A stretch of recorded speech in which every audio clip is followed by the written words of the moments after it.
Hello,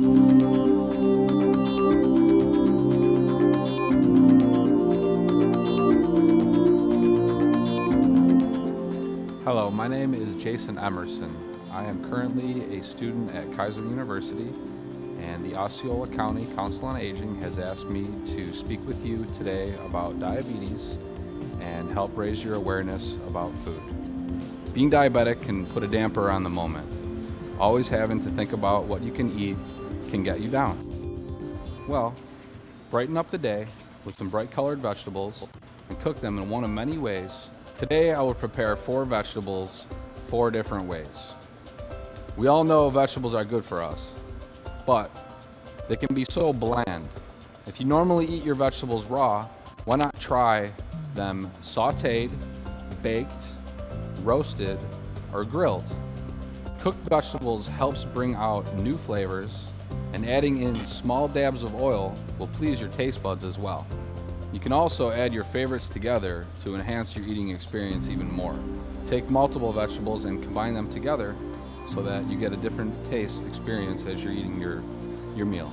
As we are doing our vegetables, take the husk of the corn and peel it back and take the silk out of it. And this is so we can soak our corn.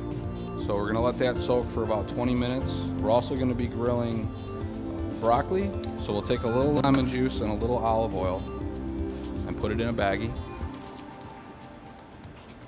like so. Just a little bit of olive oil. It's gonna make our marinade. So then we're gonna wanna cut up a little bit of broccoli, and then we're gonna place that inside the bag and let it sit. And then after that marinates for a little while, we can take it out to the grill, so you can put the vegetables right on top of the pans to keep them from being directly on the heat and burning. Also, what you could do is cook extra broccoli and put it in Tupperware for later on. So you could do all the cooking today for the next couple of days to minimize the amount of time that you're working on cooking. A little bit of oil. The oil is going to help our body absorb the nutrients that are in the broccoli. And the lemon is going to add a little bit of ascorbic acid, some vitamin C. So next we want to do our beets. So if you're not a big fan of beets, you can substitute the beets for another vegetable. So you can grill beets, you can steam beets, you can saute them. Okay, so what I would suggest is just cutting the beets into squares, little squares. Okay, I have a different marinade for the beets, and this marinade consists of balsamic vinegar and garlic. And then just mince up the garlic. And when I cook the beets on the grill, I'm actually going to wrap them in tin foil. I'm not going to put them on the pan with the broccoli. Okay, so we'll take our beets and our garlic. Okay, so we have our garlic and we have our beets and we have our balsamic vinegar.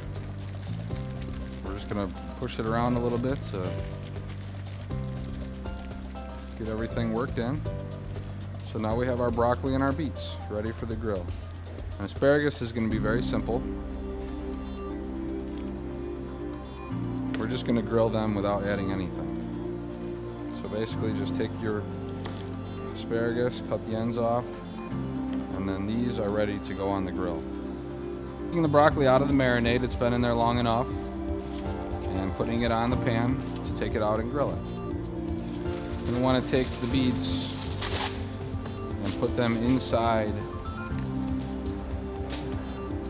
tin foil, and we're going to want to wrap them up so that they're sealed. And we can take our corn, and what you're going to want to do is put the corn directly on the heat.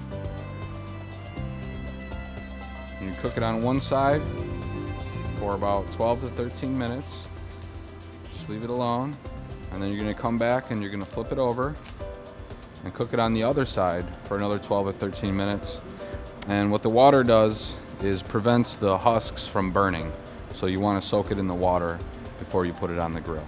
All right, so now what we are going to do is take our 4 vegetables and we are going to prepare them for the microwave. This is going to be a little bit simpler than putting them on the grill, and it's going to take less time to cook. So if you're in a crunch for time, this is a good way to prepare your vegetables. So basically what you want to do is, I have a few of these broccolis cut up already. When you cook your broccoli, you're just going to take them and put them in your container, and then take that and put it in the microwave. And you're going to want to cook your broccoli for about 4 minutes, but you want to put a cover on it. That's going to keep the heat inside the dish. Let's take some asparagus, and we're going to cut off the ends and cut them into about 2 or 3 inch lengths. And then we're going to place those in our pan. And what we want to do here is add a little bit of water, about 1/4 of an inch, just enough so that they're floating around in there. Asparagus doesn't take very long either. This is something that you're going to want to cook. It's going to take about 3 minutes to cook. Now we can also cook beets in the microwave. Cut off the outside, and then it's going to be the same thing with the beets. We're going to stick them in our container, and they're also going to be cooked in water. Now the beets are going to take a little bit longer. These are going to take about 10 minutes to cook. And then you pop them in the microwave for about 10 minutes. You don't have to cover them. Corn is very simple also. You just husk your corn, okay? And you're going to want to cut them into about 3 inch. The corn is going to be cooked for about 4 minutes. So you're just going to put that in your pan. You don't need any water, and you're just going to pop it in the microwave and cook it for 4 minutes.